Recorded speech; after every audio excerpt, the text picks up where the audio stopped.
When it comes to health and wellness and looking at it in a holistic way, how does chiropractic fit into that? At its core, you're just trying to make sure the nervous system, which is your brain and your spinal cord and all your nerves, are communicating. If your body's trying to balance your hormones out and all of a sudden it's saying, hey, it's that time of the month, we need a little more estrogen or we need a little more progesterone. When it gets a bit blurry, your hormones become a bit blurry. Your sleep, your energy, the way your cells process energy becomes a bit blurry. From a really simple point of view, you'll get pain. So you might get back pain. Most of the time, the cause of your issue is a lack of healthy movement or too much bad movement. The physical can start to affect the chemical, mental, emotional, and back and forth. There's so many facets. You're obviously very fit.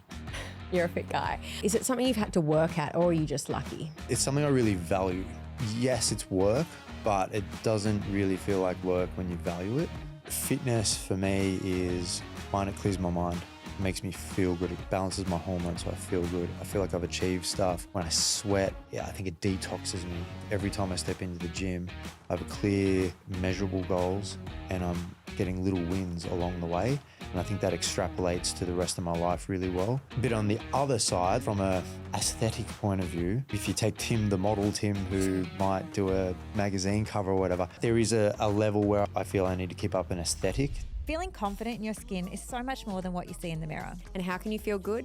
Well, that starts from within. Welcome to the In Your Skin podcast. I'm Christy. And I'm Anna. Join us each week as we sit down with world-leading experts and thought leaders to delve into the latest insights, groundbreaking research, and cutting-edge advancements in wellness, longevity, and beauty. Dr. Tim Robards. Like that. Welcome to the In Your Skin podcast. You are a actor, a chiropractor, a dad, media personality, model.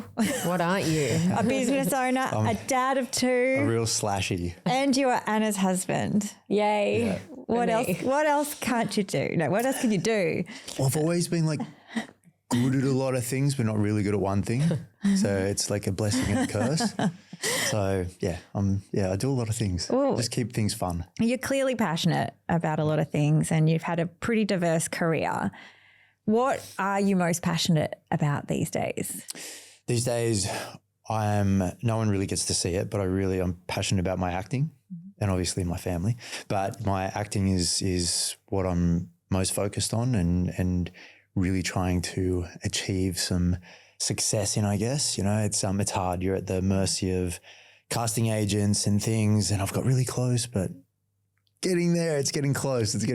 But I was working full time a few years ago, but I've been out of it for a bit and I've missed that, but hopefully that'll change soon. But take us back. So you started your career in wellness and chiropractic. You know, what was the inspiration behind that?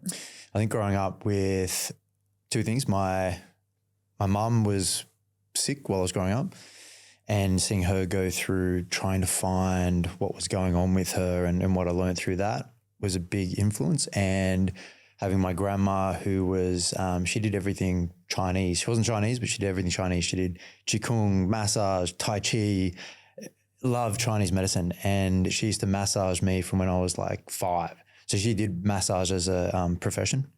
And I grew up having Chinese massage from when I was 5 till I was 20 something till she died. And that taught me the healing hands, like what you can do with your hands and having a healing touch, and also just thinking outside the box with things. So she'd talk about chi flow and like all this weird Chinese stuff. And I'm like, what is this? You know, like I remember she'd take us on little journeys and be like, take us to the beach to watch the sun burst out of the ocean, or take us to a jacaranda tree and we'd have to breathe in the color. And that was like stuff now that I know, you know, I've learned about photonics and light and what different light means and all this. Like she was kind of way ahead of her time, but also a little bit kooky. But that just always made me, I always questioned it. I'm like a mix between, I like to be a little kooky, but also have a very science, a science brain. So I'd be like, how do you breathe in the color? You're not breathing it in. What do you mean? Or like, no, the sun doesn't burst out of the ocean. It's not how it works. You know, I'd always like pull her up on things. And chi, what is chi? Oh, it comes from the dantian. What's your dantian? Where is it? Show me. But you say kooky, but I think nowadays it's completely different because we're really like embracing that and accepting it. Whereas when you were probably younger and it wasn't something that people sort of spoke about, but nowadays people are talking about that and they're really embracing it, I think, a lot more. I think, we're connecting the science a bit more on some of this, or at least, I think Chinese medicine has a lot of science behind it, and it's gaining a lot of recognition in the Western world. So, I think a lot of, and then as technology catches up, like I was saying about the light, and the purple light, or the jacaranda colored light, does to your eyes and all these things. It's we're learning more and more just how important all these things are. Unfortunately, I didn't get to meet your grandma, but you talk so much about her. What are some things that she's taught you? She gave me a little mug when I was born. It said, "To thy known self be true." That was one of the things. I think, being true to yourself is a big one. She was so like youthful. She was quite young. I think she became a grandma when she was about 40 or 42. Wow. And so she was kind of like a second mother. And she just always taught me to look for the magic in things in life, and we'd go on adventures, and but that was a big one. But then the other side of that was the healing touch of what you can have with your hands, and whether you're working, like she would be using her hands, but she was trying to work from an energy point of view, and whether, she's moving chi flow through the body or block chi. So whatever that means, still don't get it, but, so what's it was, chi? There is like, you can connect someone when you're really connected. I know now as a chiropractor, there's certain things you feel, but some of it's through intuition and whatever that is, and an energy. I know some people can suck your energy as like clients that come in, they just suck your energy, and others can, I don't think it has to be an energy exchange. It can be two people can like almost boost their own energy up, even though that goes against the laws of science where energy is only ever given or taken. Yeah. I feel like two people can come together and increase their energy together in a way. Maybe that's different to energy, that's chi flow. I don't know. Yeah. But she taught me a lot just to look at things outside the box. Yeah. And so she was obviously a big inspiration for you becoming a chiropractor. When did you start that journey? That journey, I was 20, and kind of started while I was at while I was at school. I became a personal trainer. I think it was just when I finished. So my first couple of years of uni, I was studying light physics. So it was the hardest maths and physics you can do at university. And we used to do these 6-page equations, working out light, hitting a different medium. It was crazy. Anyway, got to see that. And I was like, I really like this helping people and training people. And I want to take that to another level. So I thought, I was into sport. How about I go and do exercise science, and I can get in working with big sporting teams. So I did that for 3 years, moved to Wollongong, did that. Got to the end of that and I was like, I don't have a skill with my hands. I'm only ever showing people how to do things. And I did the exercise science and rehab degree. So it was a lot edged towards like older people and keeping, it was pretty boring. And so at the time, I'd met the guy I worked for, my boss, my chiropractic boss. He used to tell me he loves getting up, going to work, and he earns great money, but he loves getting up, going to work. And there's not many people who can say that. So there was that. My partner at the time, I did date a couple of girls. Oh, you dated a few girls. Do we really want to talk about this right now? I've heard it all, don't worry. Her brother was a Anna chiropractor. Was the first. Her brother was a chiropractor, and I asked him so many questions, and then I had some great experiences with chiropractors myself. I was like, you know what? I know I've already been at uni for now like 5 years. We said he's a bit like Van Wilder, like he just wanted to be at uni forever. I was like 9 years full time. Oh, wow. So I was like, you know what? No, but I've got all this base knowledge now. I know the science, I know the biology, the chemistry, blah, blah, blah. Let's go into chiropractic. So then I committed to that, moved to Sydney, did that. And that's kind of how it all evolved. And a lot of that came from my mother growing up, who had like this weird illness. She was diagnosed with a whole heap of things. The main thing, I guess, they've settled on is like chronic fatigue syndrome, which is like, what is that? What does that mean? You know? And watching her really struggling from when I was about 11 till I was about 20, she got a bit better for a bit.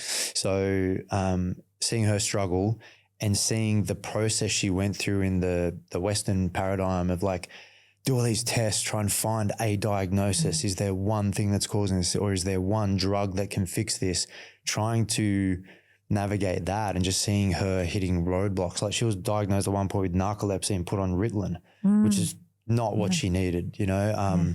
So seeing her struggle and then kind of realizing that a lot of these things are multifaceted and it's not just one thing. Yeah. It's a whole bunch of things in your lifestyle you need to change. And that got me into chiropractic because I felt like it was a real mix of physical, mental, emotional, chemical, food, nutrition, all those things. I know you've spoken about your mum to me a lot and how hard it was.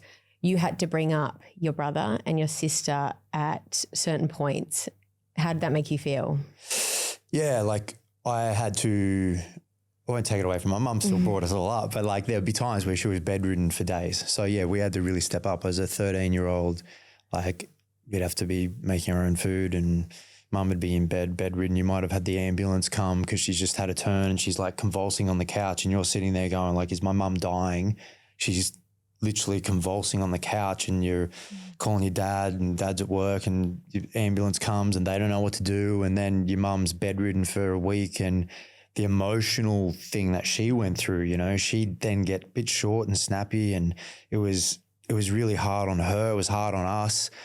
We had to really step up. So in some ways, you know, you go, oh, in some ways I had to grow up quick, which was a blessing. In some ways I missed some childhood bits, but all of those things, I think it was a good thing to grow up a bit quicker, but maybe that's why I muck around and play and act like such a child sometimes too, because I've got to keep that. But yeah, it was really hard at the time, but those hard things make you stronger. Well, that's the resilience that you develop, you know, over the years as well. Yeah. And is there anything that, now looking back on that, is there anything like from the knowledge that you and all the things that you know now, is there something that you could have said or done back then that would have made things easier? On myself or my mum? Your mum, on yourself as well? I think it took like even into my 30s, I took on a big responsibility to try and fix my mum. And that might have been getting into health and chiropractic and all these things, and along the way learning things and trying to work out, oh, maybe that's what's going on with mum. Maybe that's, you know, like, and there was a lot of responsibility I took on to try and help her and fix her. And that's takes a bit of a toll. It's like it's a weight on your shoulders. So I don't know if I change things, but like I have to be aware of that weight I've taken on and that's taken a toll on me.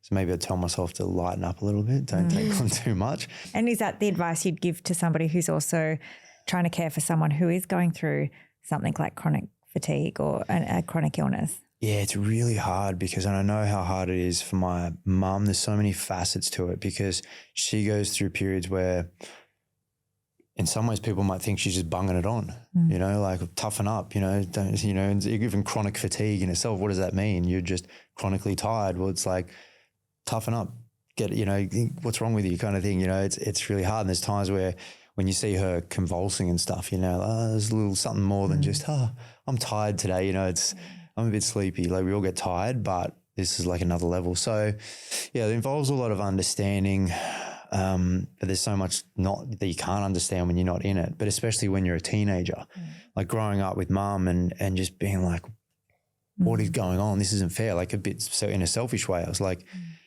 you know, it would hinder her mood around me when I'd ask to do something. She might be a little short, a little more snappy. But then even just as a family, like if we want to go and do things, well, we have to even now we still have to balance it around mum sometimes and where mum's at with her health. And that determines what we can and can't do. So that was always frustrating. So part of trying to fix her would be because it'll make my life easier, but also part of it because when you see your mum really sick, you care for her. Yeah. So there's some selfish elements, and then there's the bits where you just someone you really love is like not in a good way. I guess it sounds like finding the balance between looking after you and then looking after them at the same time. And yeah, you know, I think you got to strike that balance where, and even like not that I would, you know, it wasn't physically a big thing, like different where someone's full on, like even just looking after a kid. I can imagine it's like looking after a parent who's reverted back to being a kid, who's in nappies or whatever, you know, it's a lot of physical work, but there's an emotional toll. Even if the physical stuff's not that much, there can be a big emotional toll that you can't underestimate how much that, especially when it's people that you love, that you care about. Now going sort of back to chiropractic, when it comes to sort of health and wellness and looking at it in a holistic way, how does chiropractic fit into that? Chiropractic is, this is why I guess I was drawn to it. One, from a base sort of point, it's kind of, they explain it as the rule of the nervous system. So you're, at its core, you're just trying to make sure the nervous system, which is your brain and your spinal cord and all your nerves, are communicating. So it's basically the body's communication system. You want to make sure it's working well. It's like having a computer connected to a keyboard and a mouse, or the old school where you had wires. Now it's, even if it's Bluetooth, you know, making sure that those messages are getting back and forth. So when you start typing words and the T, you know, key is not working, it's really hard to write a clear sentence, and then the main computer starts going, what'd you say? So like if it's, you know, if your body's trying to balance your hormones out and all of a sudden it's saying, hey, it's that time of the month, we need a little more estrogen or we need a little more progesterone, and the message is a bit unclear. It's like, what did you say, estrogen or progesterone, or how many milligrams did you say? Like that is, and when it gets a bit blurry, your hormones become a bit blurry. Your sleep, your energy, the way your cells process energy becomes a bit blurry. From a really simple point of view, you'll get pain. So you might get back pain. Most people come to chiropractors for back pain. And that can be a mixture of, you know, there's a mechanical element where it might be as simple as your body's not holding your spine in the most efficient way, and you might be compressing a nerve. Like that's the simplest way, you know, or you might have a muscle on one side that's working so hard and it's just on and it's building up metabolites and you're getting like a knot, and, you know, you get that crampy knot feeling. Lots of different ways. That's usually how people get into it, with some sort of physical, mechanical pain. But then the other side to chiropractic, which is not exactly what we deal with, but because it's all related, chiropractors will deal with, they'll look at basic food, nutrition, supplements, healthy movement. Because I come from an exercise science background, most of the time the cause of your issue is a lack of healthy movement or too much bad movement. And then the physical can start to affect the chemical or mental, emotional, and back and forth. There's areas of chiropractic that go into like neuroemotional techniques. So it comes, instead of using your hands physically doing something to affect the body, you do it via the way you talk, and you're looking at things. There's so many facets. I think for myself, so I see a chiropractor regularly, especially at the moment. I guess more so when I'm more I've got a lot on, I'm busy, I'm more stressed. Maybe my gut issues are flaring. I notice more pains in my neck and in my back in certain places, maybe that are connected to the digestive system. Sound just like my clients. Literally, like, have been one of your clients too before. Yeah. Thanks, Tim, for cracking my neck. She does need another one after. I do need another one. Did you bring your health fund card? I did. I didn't bring my swab. I did. But is it all interconnected? Because I do find when I get adjusted, you know, and there's certain areas and that releases obviously the pressure on the nerves or whatever, it does help my digestive system work a bit better. Yep. But is it a chicken and egg thing? Like, which is coming first? There's two ways to answer this in a way. So one is there's certain things I can say as a chiropractor because there's been proven science, and with the science you got double-blind controlled studies, and you could line 1,000 people up, have the same chiropractor do 1,000 adjustments, and you can check, did all those adjustments help their gut or help their this, and that's super expensive. Who's paying for it? We don't have drug companies and companies making money to pay for these studies, so it's only us and our boards, and we come together and we do, but it's like little bits of science, and we sort of tackle the simple ones first. Does chiropractic help with headaches or neck pain or lower back pain, like those sort of things? So we have good science that shows that simple stuff. Chiropractors can help with lower back pain, neck pain. So from that point of view, overall, what a chiropractor can say on their board, I treat blah, blah, blah. I can't go in and say, I treat as a chiropractor your gut issues or your this or that. What you see in clinic is you will see people they might have had gut issues for a long time, and you start making some changes, bang, and that's why people come back, because in a simple way, it all kind of comes back to like, if you've got points so if I go through your spine and your spine's like, your balancing system is out of whack, and it's not even just to stand up straight, you have to activate that many muscles all subconsciously that hold you up straight and stop you from falling down. And all these things rely on all these little pressure receptors and things, and it's so complicated. And the things I'll come in and as a chiropractor put in certain movement into spinal segments, which will kind of helps to reset, I guess, get your brain switching on, becoming more aware of all those little points.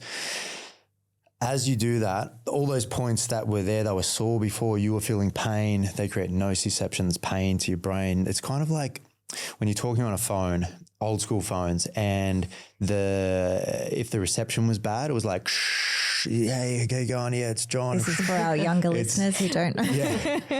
And you want clear communication where it's, hi, it's John. You don't want John, so in a way, chiropractors kind of help to make those messages run a little clearer. When all those messages are, it also puts you into more of a fight or flight state, away from your rest and digest.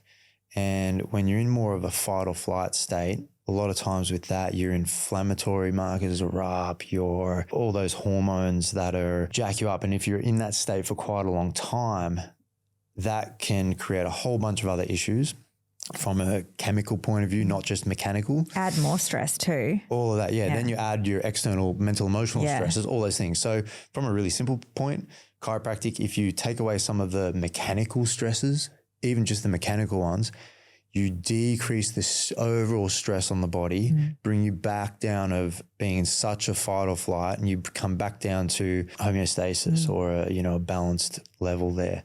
And it's supporting the nervous system. Yeah. So in ways, if I was to say that's a simple way how your overactive gut may be, if your muscles are firing off and the peristalsis is just like bring your system down to a more homeostatic position, that can it's creating an environment to heal then, isn't it? That can be one method of doing that. Yeah. Sometimes there are, some chiros will say there's specific spinal segments which will affect specific organs in a way. It's not fully proven, but that kind of relates as well to there's a combination of Chinese medicine and they combine it with chiropractic stuff and points and things. And so it gets it's like a computer. You know how complicated a computer can be? It's like your body with the nervous system. So there's so much there, and it's really hard to say that thing I did that exact thing there. But when you see it enough in clinic and you start to see repetition, you're like, oh, I did this thing and that helped that person. Then I did it again and helped that person. It's like you're running your own little science experiments, but they're not big enough to be able to extrapolate and go, chiropractic definitely does this, and I can whack it on my window out the front. Yeah. And that's what kind of fascinated me about chiropractic, because I didn't really come from a chiropractic family. I'd never actually been to a chiropractor. before meeting Tim. So one thing I did find though, it's like sometimes if you do have neck pain, it doesn't automatically mean it's from your neck. And that's what it's not always, you've got to go to the direct source. Yeah. You can, like, someone comes to me and they're like, I've got a headache. And you go, well, I saw you outside, you're banging your head on the wall. Just stop banging your head on the wall. Well, you don't need to come to me. Yes. You know, like, it's like I said before, like sometimes it can be, if someone's super inflammatory because of their gut issues, you might go, right, you need to go and do, you know, get your stool checked and check your gut flora and do all this. And that could be the thing that makes a big difference. I've had people who come in and they got lower back pain and neck pain, and then I'll go through and I'll check jaw and I'll check teeth. And I use a bit of kinesiology, and you can pinpoint teeth that are creating nerve issues, and I'll go, right, I think you need to go and see a dentist. I'll go to the dentist. Dentist goes, oh yeah, you had a hole there. They fix that because that's a source of nerve irritation. Fix that, they come back in, their lower back's fixed. Because all these things just create, it's kind of like they just create haze in the clear messages that should be going around. They just create, it's like just bad communication. It's like static on the line. Now, you're obviously very fit. You're a fit guy. I want us to sort of say that again. You're a fit guy, clearly. I wanted to go into health stuff. I want to go into sort of health, wellness, and fitness, and that's everything that you stand for. Now, is it something you've had to work at, or are you just lucky? Well, you see how hard I work, but I think it's. I know the answer, and I guess it's something I really value. So it doesn't, yes, it's work, but it doesn't really feel like work when you value it. But if you look at it as I put a lot of time into it, and it's a big chunk of my week, and when it's something you value, it's not work. But yeah, fitness for me is one, it clears my mind, makes me feel good. It balances my hormones so I feel good. I feel like I've achieved stuff. When I sweat, I think it detoxes me. I like to have goals. It's one thing where I'm hitting goals in my life. Every time I step into the gym, I have a clear goal and measurable goals, and I'm getting little wins along the way. And I think that extrapolates to the rest of my life really well. And a bit on the other side, like from a aesthetic point of view, if you take Tim, the model Tim, who might do a magazine cover or whatever, like that, there is a level where I have to keep up. I feel I need to keep up an aesthetic. This podcast wouldn't be possible without the support of our sponsor, Whoop.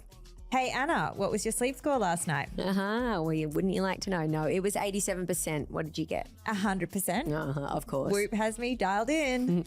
Okay, tell me a secret. Well, I've been going to bed really consistently, and I've been taking my Into magnesium supplement, of course. Plus, Whoop tracks my sleep performance, how much sleep I got versus what I actually needed. It even breaks down into 4 stages: awake, light, REM, and deep sleep. Well, that's what I love about it. Whoop auto-detects my sleep and it helps me stay consistent. Plus, the sleep coach gives me a personalized bedtime so I wake up feeling refreshed. Exactly. Sleep is the foundation to everything. Recovery, performance, and even how I feel during the day. Whoop helps me optimize it. Well, want better sleep? Well, head to whoop.com and get a free month when you sign up. If you want to try it yourself, sign up at joinwhoop.com/inyourskin and get your first month free. I cannot see you ever stopping or slowing down when it comes to your health and fitness. I see it daily. I know how hard you do work, and I'll give you that, because even there's times when you're sick and I'm like, just take a break. There's God's sake, take a break. When I'm sick, I know, like, I'm not silly where I'll over push it and I just train like if I'm sick or haven't had as much sleep, I might go for a walk or I'll do something easy. Like, I'm not crazy. Like, I'm like addicted to this and it's a bad addiction. I think it helps me keep balance in my life. But I think the biggest thing is when I'm pushing forward and moving forward in the gym, sometimes when other areas of my life might feel stagnant, at least one area, it's the one area in my life. But then there's times where I get an injury, tear my bicep off the bone, and I have to take a big step back. But all these things extrapolate to my normal life where I go, right, in the gym, I've got to step back. I'm now in a sling for 6 months. The goalposts have got to change. And I was just talking about this to someone the other day. I think being able to recognize things and being able to move like water to its container, change the goalposts and find new goalposts. And always I'm driven to move forward. And I know a lot of people who if they're not moving forward, they get really stuck and they're not good at adapting to new goalposts. And sometimes all of a sudden it could be one day, bang, those goalposts have got to change and people get so stuck in their way. And the new challenge is then how quickly can I adapt to the new goalpost change and get out of my head that vision I had for my life. And I've got to, sometimes it can suck. It could be an injury. It could be losing someone. It could be your business dives, whatever that is. But I go, okay, got to get out of the emotion of that loss and then go, right, what's a new goalpost? And the gym in many ways is like imitates life. And so for me, it's like I learned so much from my exercise in the gym in a way. I think a lot of women would also be able to relate, but in terms of, I know when I had kids, I felt like, oh, how am I going to focus on my health and fitness? I don't have time to do this anymore. But I think it was really good when you said you've got to adjust those goalposts to life. Like we're all leading such different lives. And it's kind of like what is going to work for me is not going to work for you and vice versa. So you've really got to focus on what's going to work for you. And I'm only now sort of getting into the stride of things of getting back to the gym and you're like, you can go here, you can go at this time. And I was like, no, it's too hard, but it's actually not. When you value that and you put that as like a number one priority for you. And that's what I'm now trying to do. And it also depends, what does, say, the gym represent to you? Is the gym a place that you go to feel your best self, or it is a place that you go to because you feel pressure to lose weight and look good and be accepted? And it's just this, and if you've already got issues with your body image and all that, and the gym is only a place that is weight loss and acceptance, then versus if it's something that's positive, and this is a lot more like whether we look at goals based on gain or loss, is the gym or your place of exercise somewhere that is something that's giving you more. And if you can find those and make it a top value, not just a value of I want to feel accepted or I want to, if you're single. I think it's a lot about losing weight for women as well. And if you kind of switch that around and go, actually, no, like you're saying, what do I want to gain? I actually want to run a little bit faster this week. I want to do a bit more for me. I think that's really important versus like, I'm going to go to the gym to lose weight. There's so many other things that you can go to the gym with for. People. And it can, if you go to a gym where you just train by yourself and, that's not your thing, like you may actually want community. So you go to a gym where you do a class with other women and you get to have a bit of grab a coffee afterwards, have a chat, whatever that can be. If you make people who are, this is kind of one, I guess, if people who are struggling to make exercise a priority in their life, it's like, instead of essentially just making it about weight loss or whatever, try and find work out how it benefits your other values, which might be human connection, feeling good, feeling healthy, feeling fresh and fit, sleeping well, feeling energetic, all those things, other than just weight loss. And your measurements, don't just make them like your success in the gym. Is it just based on how you look in the mirror or your weight on the scales, or is it other things like how far you're running, how well are you sleeping, what's your energy like, are you able to spend more time with your kids without being snappy, how's your intimacy and your libido, like all these things. All right, well, let's not go into that. Yeah. But I think that's important because, doing things for external validation, it takes away rather than adds to your life. And I think that's really important to look at your internal values and what drives you. And so it'd be good to know, what are your top 5 values? And I guess when it comes to setting goals, are they your goalposts to helping you to achieve those goals? Yeah. And it's important to set those. I did a lot of work on this right before Anna and I met, before I went on Bachelor, and I wanted to be really clear on what they were, my values. And I think I haven't re-looked at them recently. I know what they were back then, and it's time that I did it again. But I remember the process of that I used to work out what my top values are. Because I think the more you're clear about your values, the more you'll be on your best path. You're not going to be distracted. You want to make sure those values, a lot of times you go, what are your values? And people tell you what sounds impressive or what they should be. But if your value is you love dressing your cat up and taking photos of your cat, cute cat pics, and you have them all around your house, that's a top value. You know, if you spend so much of your waking time with your cat, you know, even though you should be, I want to climb the corporate ladder. Like, no, you're a cat person. And if you align your life with that, you probably make a shitload of money and creating cute cat pics and you'll be happy, you know. So with your cat. DeMartini has a really good method where he goes through and he'll ask certain, I think it's like 13 questions, and it's little things like someone walks into your house, what do they see? What do you do in your spare time? What do you talk to your friends about? What do you talk to your friends about when you're not talking about work? All these little things. And when you write all these things down, you start to see patterns and you're like, oh, actually, when I look at my house, I remember when you moved in, I had a pool table, big TV. I was thinking, how do I live here? It was like alcohol, a batch pad. It wasn't even a dining room table. It was the pool table. It was set up for I liked entertaining. Yeah. I like having friends around also like being a entertaining. Yeah, that's still a value for you, isn't it? So it was, so that was a value. So I was like, you know, and what do you have on the walls? I didn't have photos of my family and my cats. Same with aesthetics now. That was a value of friends and entertaining and being around my friends. So back then it was travel and I had good family values and I was driven and this and that. But now I think family is a big one.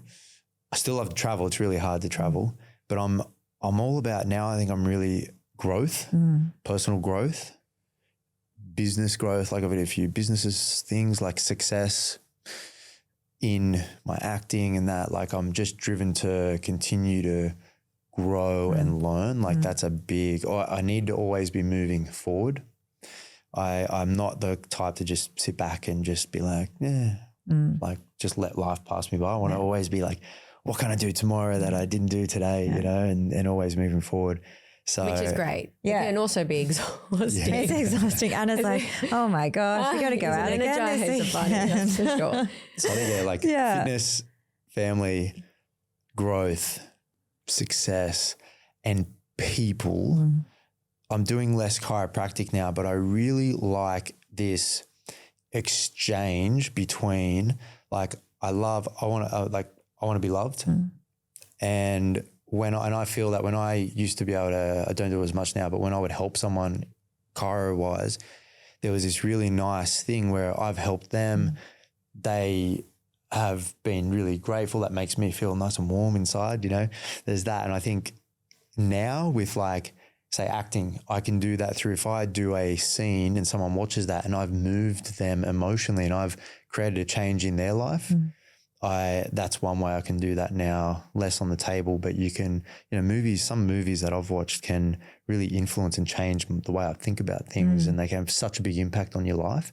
That's what I want to hit more people like that rather than one-on-one in the clinic. Yeah. And what about, how do you even find your values? I know I've done Dr. John DeMartini's work before. The values exercise, I guess, is one way to start. But how do you even identify what they are? If you're someone that's like, oh, I don't know, what do I care about? What do I? Yeah, I think when you his way of going, right, it's like simple things like when you go into your house, what do you got on the wall? Look at what your life is demonstrating to you, not what you think it should be.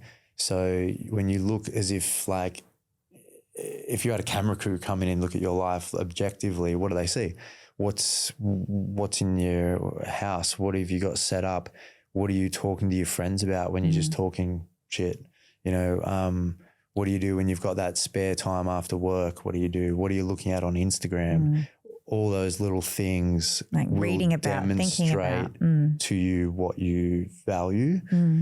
Hopefully, if your work is not aligned with your values, then look at everything around work. But if your work is, look at you know what you're doing with work. But I think look at objectively what your life is demonstrating, and then do more of that. Yeah, good advice. Yeah. Going back to sort of fitness and health, what are some health and fitness principles you live by? There's a few. Less is more. That's kind of just a principle I live by in many different ways. That was what my mates at uni used to say was my tagline, less is more. I was good at, I think it comes from my background in physics. Once you understand the fundamental sort of equation or how something works, you don't have to rope learn the 1,000 different answers. That's why I hated chemistry, because chemistry, you just have to remember things. You can't, you have to remember the big names, and, whereas physics, you can work your way there. If you understand the underlying principle, like the underlying equation, you can then work out what's the volume of the lake, what's the volume of the moon, whatever, if you know the volume equation. So there's so many different ways to say less is more. So I would always really try and understand the principles of how something works. And when I'm looking at stuff, I'm very observant. Someone could be demonstrating an exercise in the gym. Someone could be demonstrating how to do something on a computer. And rather than just rope learn that one thing, I'll ask questions and be inquisitive of what's the fundamental underlying mechanism. So then I may forget what they said, but I understand the underlying principle, and I can just work my way there. So that, in so many different ways, health, fitness has really helped. And so less is more, but it means being smart, being inquisitive, and listening to the underlying principles. I think, slowing down to speed up. Sometimes we got to slow down, aligns with that, understand those principles, pay attention to the little things, because if you just come in, you kind of listen a bit here, and you have a crack yourself, you then got to peel it back, go back to the start, learn, so if you pay attention in those early bits, you'll be able to work your way to the answer, and you're a lot more efficient in that way. And from a health point of view, I think keeping balance is a big thing. I've been really good at keeping balance, listening to my body, and being aware. I think when you're not, a lot of people who just never move, they don't do any fitness, they don't move much. They're so disconnected from their body, from their aches, their pains, the signs and symptoms that is telling their body, hey, there's something not right. We're out of, homeostasis, that balance where everything's working perfect and the way nature intended. And when you push out of that, you get signs and symptoms, aches, pains and things. And if you're so disconnected from your body, you sometimes don't pick up on them until it's very late and there's a lot of work, or it's past the point of no return. So I've been really good at listening to my body and paying attention. How do you listen to your body? What can you do? I think you need to, you've got to move in your body, feel what it's like little things like getting massages was one of the things. I think growing up, from when I was 5, my grandma would put her hands on my body, dig her elbows into bits, and you start to feel, and you go, oh, that's sore, that's not normal. You feel what's normal. If you don't know what normal is, if you don't ever walk and you don't know what it's like to walk, without pain in your knees and things, and it's, I guess it's got to start early. And that isn't normal. Pain in your knees is not normal. I think that's where you're kind of going, where it's like you should feel good in your body. And if there's something out of whack, like your knees not feeling good, your shoulders not, that's not normal. So you shouldn't feel those things. And I think it's also knowing that it's okay to go seek help if you're not feeling right. And we've been talking about this a lot, about just listening to your body as well, knowing your body, but listening to it. Because if there is a little niggle here and there, it might go away and that's fine. But if it doesn't, then you can go and seek help. And I guess energy, what is it? So hard to know, what does it feel like to have, what's normal amount of energy? Should, some people, it's been so long since, or they've never felt it, maybe because, their diet from when they're a kid, the stuff their parents fed them, all these things, they've had stresses from a young, all these things, and they're 20 and they're is it normal to be really struggle getting out of bed? Is it normal to be needing a nap in the middle of the day? I don't know, to feel like walking a kilometer, they're already tired. Is that normal? It's hard to know. But if you can at least start from a healthy point, know what normal feels like, then once you start going downhill, don't let it go too far, because after a while it just becomes normal. And so being aware, I guess there's you want to look at what other people are doing. You don't want to necessarily always judge yourself off that. But if someone else can walk a kilometer and they're chatting and you're then you sometimes you do have to judge yourself a little bit off other people and go, hey, hang on, something's not right with me. There's many different ways to see and be aware what's normal and what's not, what normal is. the end of the day, like, are you able to do what you want to do? Are you able to live your life to your values, or are things pulling you down? Aches, pains, this and that. Yeah. Do you meditate? Right now, no. I sometimes do when I want to do more of it. I have done bits and pieces. My meditation a lot of the time is in the gym or in the sauna or in the ice bath. It's not necessarily traditional meditation where I might be like blocking everything out and just sitting in total peace and quiet with no movement. But like going to the gym, I don't think about anything else except what I'm focused on. The thing I'm doing, I'm feeling my body, I'm feeling every little bit. I'm so attuned to what my body's feeling. No other external thought comes into my mind than the task at hand. And I'm so into feeling what's going on in my body, trying to balance whatever that is. So in a way, for me, that's a form of meditation, just where you're so on one thing. Some people, when they meditate, they just focus on breathing. For me, gym's kind of the same thing. I'm focused on breathing, but I might also be focused on, I might be doing a step back lunge. I'm trying not to fall over, and I'm just one at a time, so it's my level of meditation. Like an active meditation. But I do want to get a bit more back into just meditating, sitting there, meditating, transcendental meditation. I go through, and that's the thing, with meditation, I always go through like ebbs and flows with it, depending on what's going on. When it's usually high stress, I do try to have those moments where I go sit for 20 minutes and I focus on the breathing and just calm. And then times it's like go for a run, and then you just feel good, from that, and just focused in on that. So I think, because some people do find it hard to meditate. Yeah. I think just having, like, we've got so much bombardment of things, and you think about work and kids and this and that. And, when you're doing just one thing, like a run or whatever, you've got to focus just on one thing, which is, I think is a good start for people. Just to calm the mind and focus on one thing. Stress relief,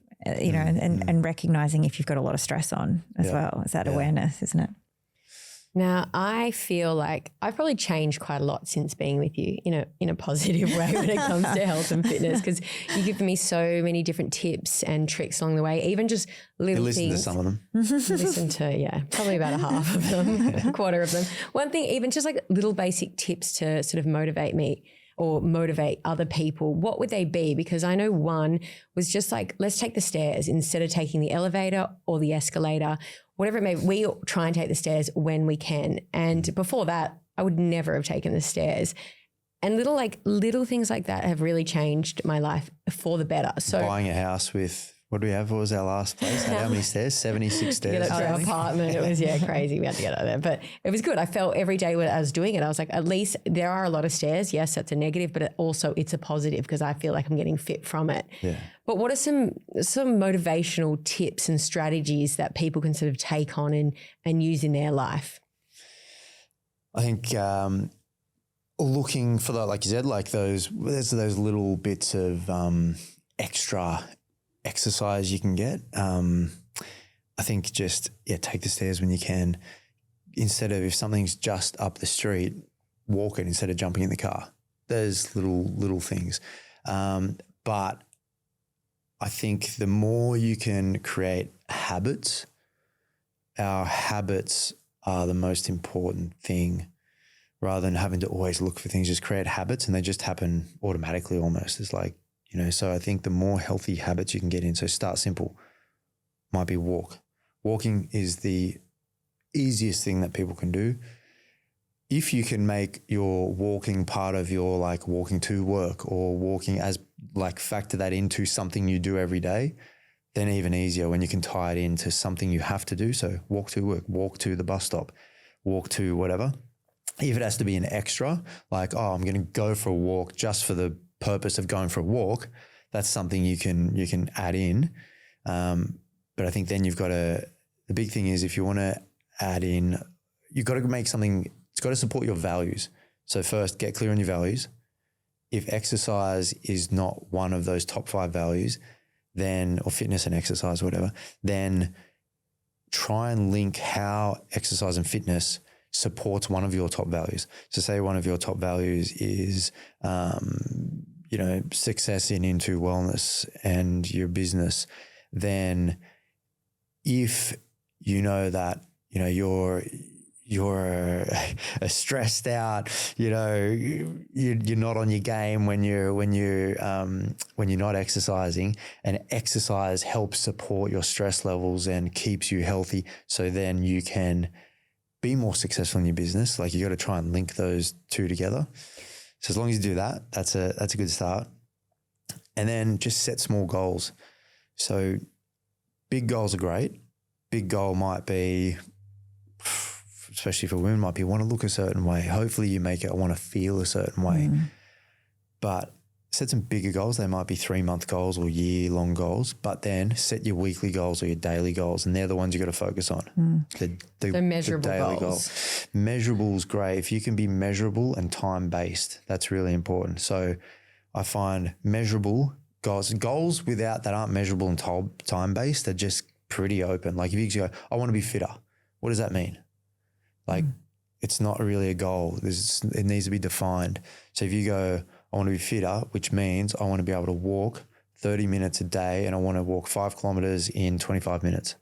There's a time-based measurable goal, and it's got you've got set days. You're more likely to hit that when it's time-based and measurable. And then you can, seeing that measurable part, once you tick it off, there's something really rewarding in the brain. When you start ticking off goals, there's this feedback loop and this positivity of yes, bang. And then you go, right, how do I what's the next step? What's the next goal? We'll do it in 20 minutes instead of 25. So I think time-based measurable goals keep you motivated. They keep you on track, accountable, and responsible to them. We're doing that at the moment. It's keeping us accountable. With our Whoop, we are measuring our heart rate, stress levels, lots Measuring of things. Sleep as well. We do compare our sleep performance. She's been having a lot better sleep than I have since being at our house because I say it's the kids. Yeah, but the kids have been way still winning. Yeah, well, so with Whoop, like you can track your heart rate, you can track steps, you can track all those things. So you might, a really simple one for people is to go, let's try and aim for 10,000 steps a day.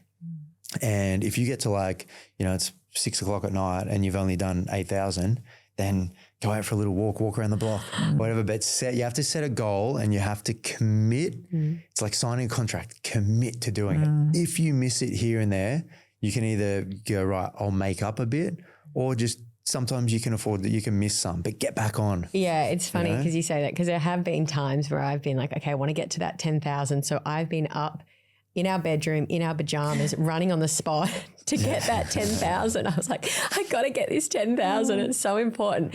But it's interesting that you even talk about that, because I know we've both done SAS, and it was funny how... Who was the winner? Like who won out of you two? Well, I say I won because I did more days than Tim. Didn't you both win? You both won. I didn't No, win. you didn't. No. But I'm the winner. You are the winner, yes. Tim actually passed selection. You passed, okay. So but no winning, I won passing it. to the audience. But it was You won funny. the audience vote. Yeah. You won the hearts of the hearts. But it was funny because mindset, when it came to that, I want to go into mindset, and it was just crazy how I remember the day when I signed up for that, and we were in the park in Rose Bay pushing Elle on the swing. And I got the call. I said, oh my gosh, I am not going to be doing this. And then, and I won't go into it too much, but something clicked in my mind on that day that I was like, okay, well, once I signed up for it, I am going to put everything into it. I was so motivated from that moment that I said yes to signing on to SAS, to going into the course.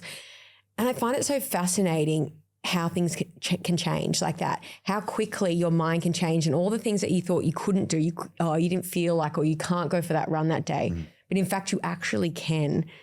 Like, how did you find when you went on SAS? In that, I'll just say, you had a goal to go on the show. You had a time, it was time-based because you had a month to get there. And then you knew generally, I'm going to have to trek kilometers with a backpack on. I'm going to have to do monkey bars. So you had all these actual measurable goals that were time-based, and there's nothing more motivating. Plus you were going to be on national TV and people scrutinise the hell out of you if you didn't make it. So there was a lot of motivation there.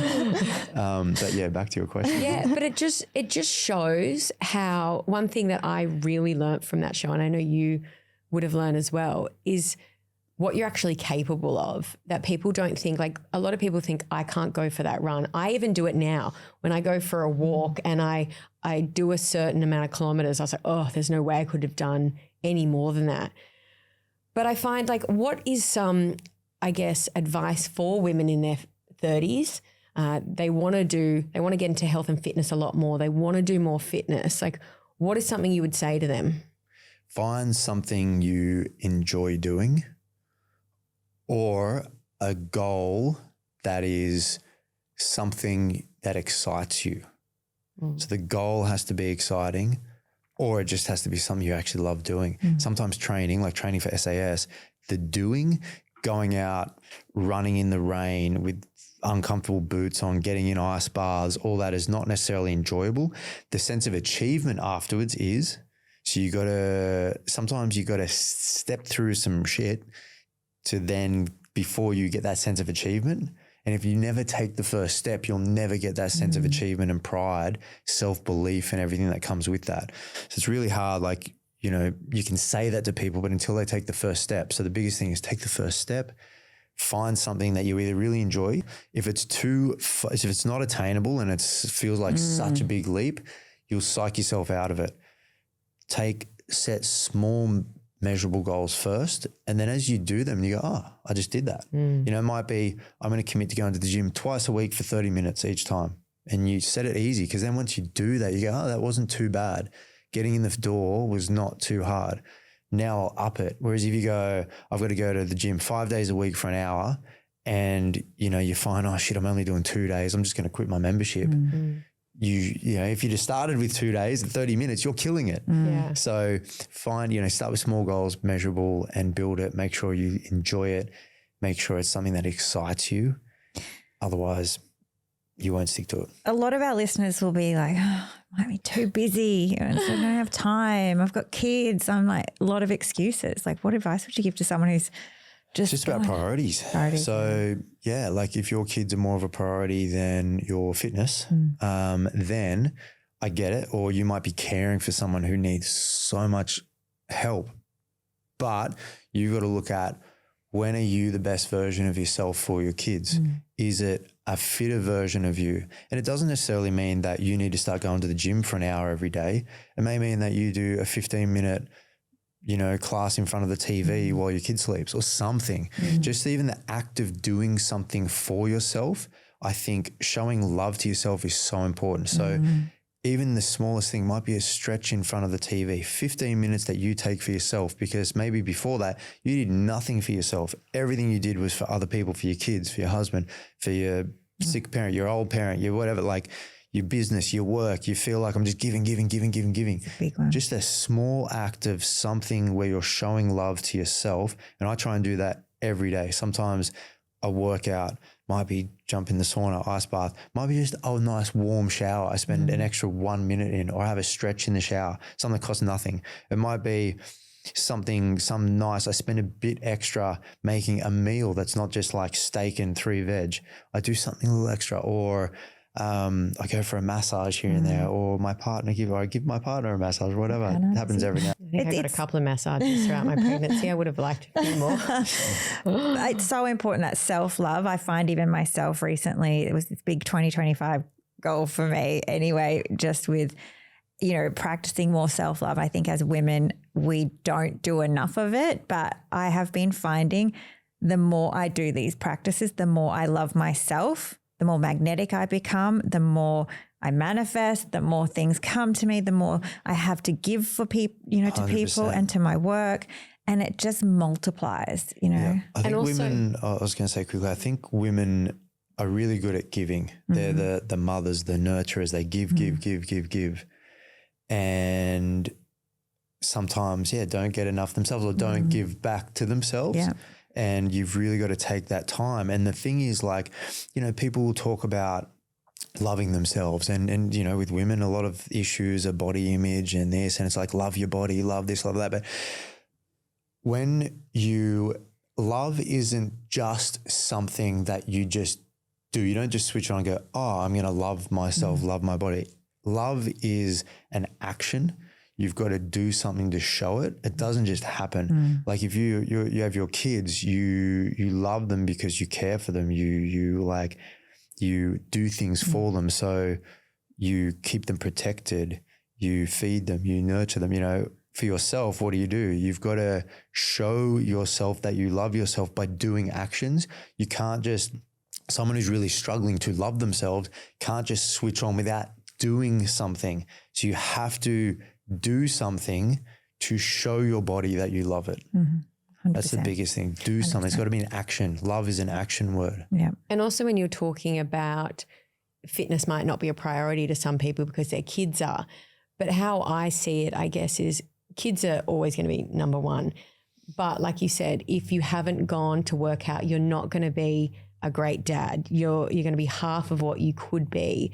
And so that's why I think people maybe got to start thinking about it in a different way, and also saying fitness is high on my values, because then I am going to be either a better mum, a better dad, a better sister, brother, whatever it may be. Yeah. This might sound bad, but I think you're number one even before your kids, because it's your life. You have one life. You're the most important thing in your life. And if you aren't being the best you can be, you're not being the best you can be for your kids. Doesn't mean like, in some ways, yeah, I'd love to be traveling the world, doing marathons and doing all this, but I've got these kids to look after. Still, you've still got to, end of the day, kids, you love them. They're a huge priority to you. You keep them safe. You keep them alive. But you've still, it's that old school thing of, you know, you've got to fit your mask before fitting others. You still got to, you're number one. Kids are close or equal one. It's just like without you, they if could you be don't, equal, if you you don't, know, they can like- be somewhat equal because they're an extension of you. Yeah. But if you put yourself before other people, you might crash, and then what good are you? Yeah. When you crash, you are no good to anyone.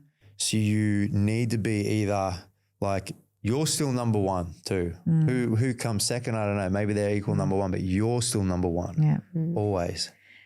Well, We're going to wrap up. It has been so nice to speak to you, hubby, Tim. It's good, Doug. Dr. Tim Robards. First time she lets me talk. It's Yeah, great. that's great. Without I had interrupting. to zip it. It's like a therapy session. I want to ask one last question. What makes you feel great in your skin? When I'm able to have an impact on people and it's back and forth, when I'm able to have an interaction with someone, call it love, might be, and I'm able to give and receive, and we're both able to share a little something positive with each other, that's what makes me feel good in my skin. Well, Dr. Tim Robards, thank you for joining us. How can we find you on social media, your work? Instagram, Mr. Tim Robards. You can check out my wine, L Wines, L Rosé. It's one of the best rosés in the country. I can attest to that. That is, yes. And yeah, that's pretty much my main one. Yeah. So check them out, and Great. Also, you've been sweating quite a lot. Have we made you nervous? Have I been sweating? No, I'm not. No, that was quite good. It was Yeah, it was thanks. enjoyable. Thanks It was for nice. joining us, Tim. I think it's the heat in here. Though. It's all-